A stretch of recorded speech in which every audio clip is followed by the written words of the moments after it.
جب تک روح القدس اس کو قائل نہ کرے۔ مطلب یہ ہے کہ کلیسیا اس بیان پر اٹھائی جائے گی، اور روح القدس جو ہے وہ کلیسیا کے ذریعے کام کر رہا ہے۔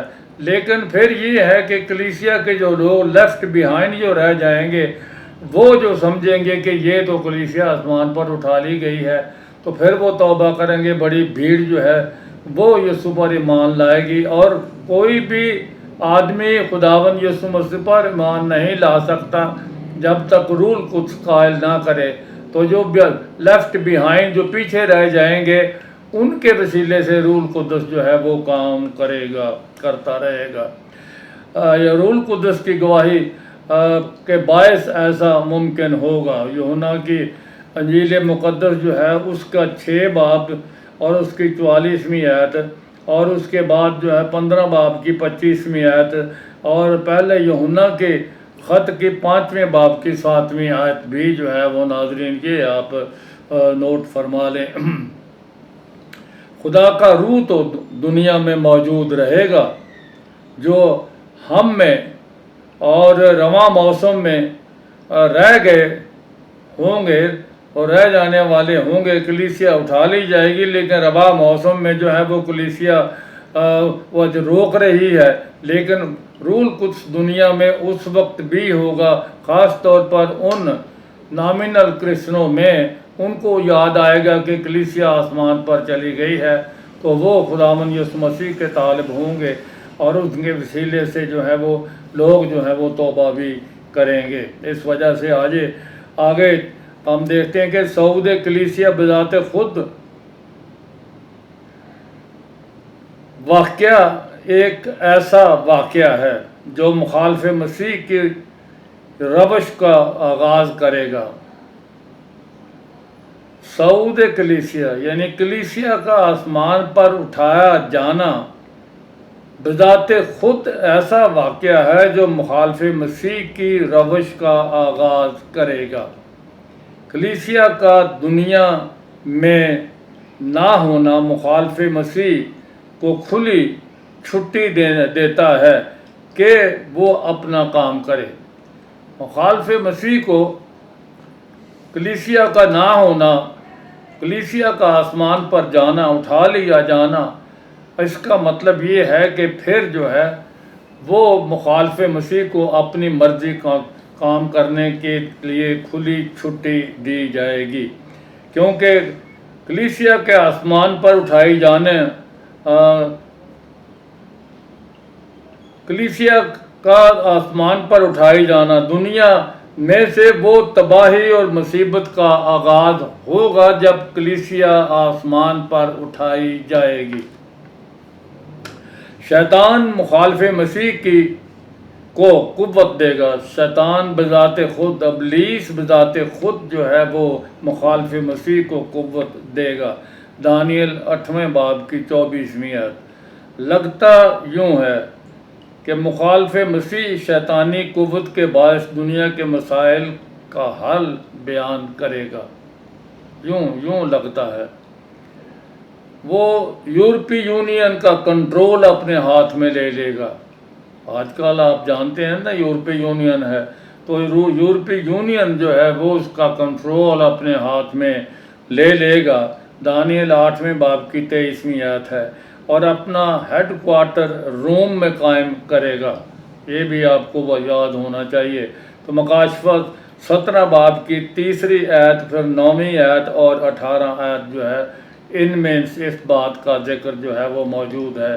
تو آپ ان آیات کو جو ہے وہ مطالعہ کے لیے لکھ لیجئے اور مطالعہ کریں۔ مصیبت کے 7 سالوں کا دور اور زمانہ اس وقت شروع ہوگا جب مخالف مسیح مشرق وسطیٰ میں امن قائم کرنے کے معاہدے پر دستخط کرے گا، اور یہودیوں کا اپنا معبد یعنی مقدس ہیکل جو ہے بنانے کے لائق کرے گا۔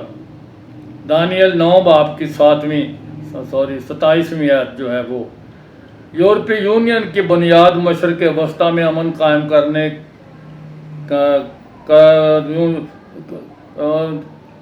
یورپی یونین کی بنیاد مشرق وسطی میں امن قائم کرے گا، اور وہ ساری دنیا کو اپنے مطیع کر لے گا، ساری دنیا کو، مخالف مسیح جو ہے ساری دنیا کو اپنے مطیع کر لے گا۔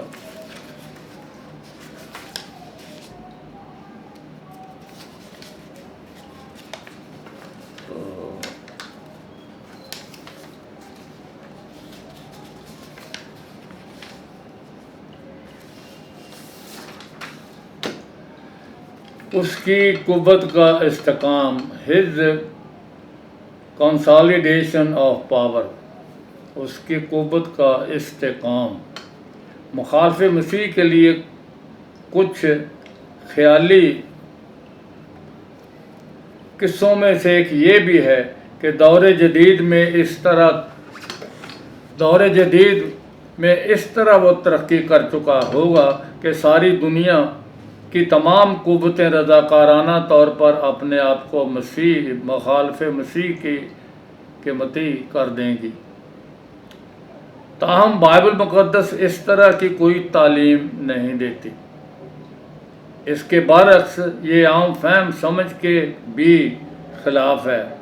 افریقہ اور ایشیا، لاطینی امریکہ نے قریباً صدی سے زیادہ یورپی قوموں کی نو آبادیات سسٹم میں زندگی بسر کی ہے۔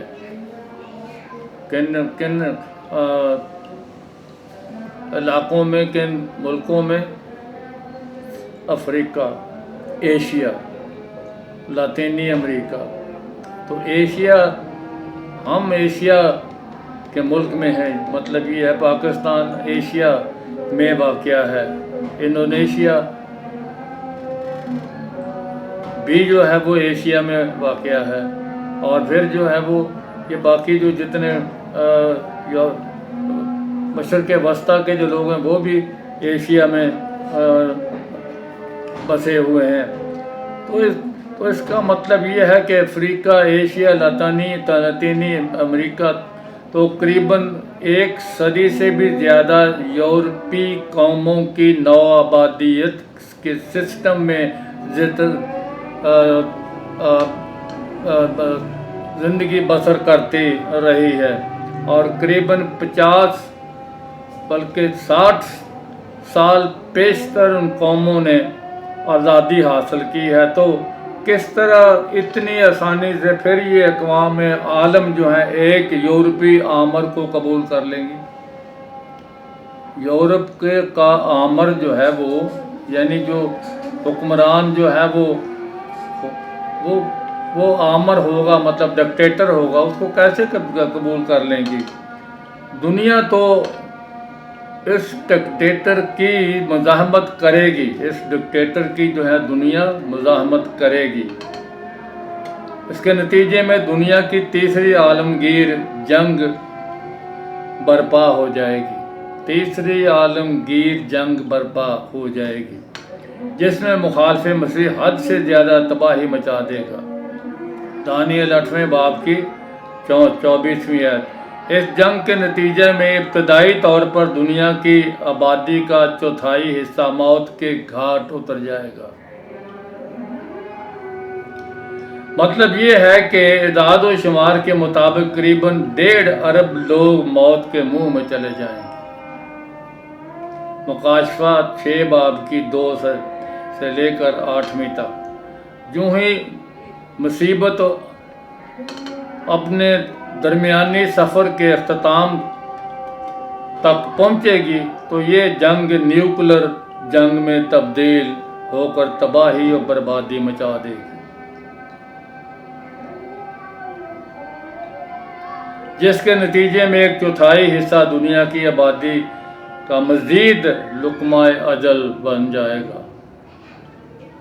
مطلب یہ ہے کہ مزید 1.5 ارب انسان دنیا سے رخصت ہو جائیں گے۔ اس کا یہ مطلب ہوا کہ موجودہ 6 ارب میں سے 3 ارب لوگ اس جہان فانی سے رخصت ہو جائیں گے۔ مکاشفہ 8واں اور 9واں باب جو ہے ان میں جو ہے وہ یہ باتیں کا ذکر پایا جاتا ہے۔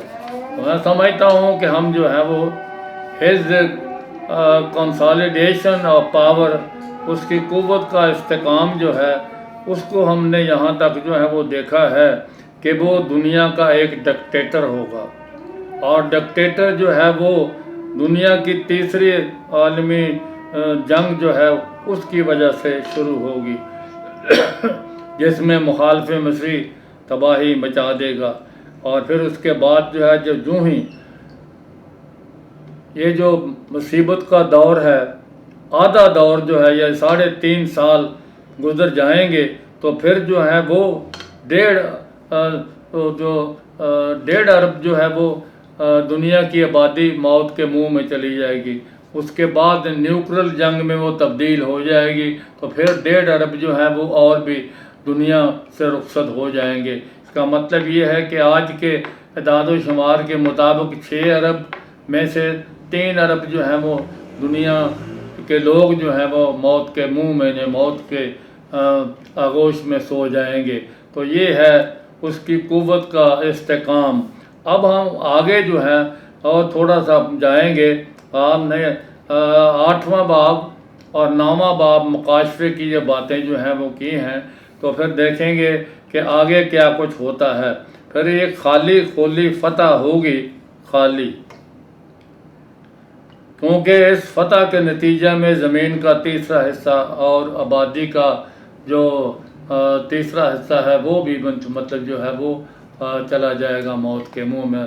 آگے ہم دیکھیں گے پھر اگلی قسط میں کہ اور کیا ہوتا ہے، اور تھوڑا سا آپ کے سامنے اس بات کو رکھنا ضروری ہے کہ آپ جو ہے وہ اگلی قسط کا جو ہے وہ تھوڑا سا انتظار کریں گے کہ کیا ہونے والا ہے آگے۔ اور مطلب یہ ہے کہ کیا ہونے والا ہے انسانیت کا انجام، اور کیا ہونے والا ہے اس کرۂ ارض کا نظام کا کیا ہونے والا ہے اس کے ساتھ بھی۔ اور یہی بات یہ ہے کہ اب کیا سرائیوں کرنے کی کوئی ضرورت نہیں ہے، بلکہ مطلب یہ ہے کہ بائبل مقدس میں ان ساری سچائیوں کا، ان ساری پیشن گوئیوں کا ذکر موجود ہے۔ تو ہم آگے چل کر اگلی قسط میں یہ دیکھیں گے کہ اس کی قوت کا استحکام اور اس کا انجام پھر جو ہے وہ کیا ہوتا ہے۔ تو خداوند آپ کو برکت بخشے، اور خداوند آپ کے ساتھ ہو، آپ کے خاندانوں کے بھی ساتھ ہو۔ اور یہ بھی بات ضروری ہے کہ آپ جو ہے وہ دعا کریں کہ آپ کے خاندان بھی، ہم بھی آپ کے خاندانوں کے لیے دعا کر رہے ہیں کہ خداوند آپ کو محفوظ رکھے۔ خداوند، کیونکہ کلام پاک میں لکھا ہے کہ تپالی تیرے ڈیرے میں نہ کدی جائے گی۔ تو آپ جو خداوند پر ایمان لائے ہوئے ہیں، اپنے آپ کو تیار کریں کہ یسوع آنے والا ہے۔ جب خداوند یسوع مسیح آنے والا ہے تو ضروری ہے کہ آپ تیار ہوں تاکہ اس کے ساتھ اڑ کر اس کا استقبال کریں۔ تو خداوند جو ہے وہ بہت جلد آنے والا ہے، اور اس کا انتظار جو ہے جو کرنے والے جو ہیں وہ پہلے ان کو دکھائی دے گا، اور پھر جو ہے وہ لوگوں کو پتہ چلے گا کہ وہ لوگ جو ہیں وہ اڑ کر جا رہے ہیں۔ تو یہ خداوند کا بڑا فضل اور بڑی برکت ہے۔ اور آگے دیکھیں گے کہ مخالف مسیح اور کیا کرتا ہے اور اس کا انجام کیا ہوتا ہے۔ خداوند آپ کے ساتھ ہو، آمین۔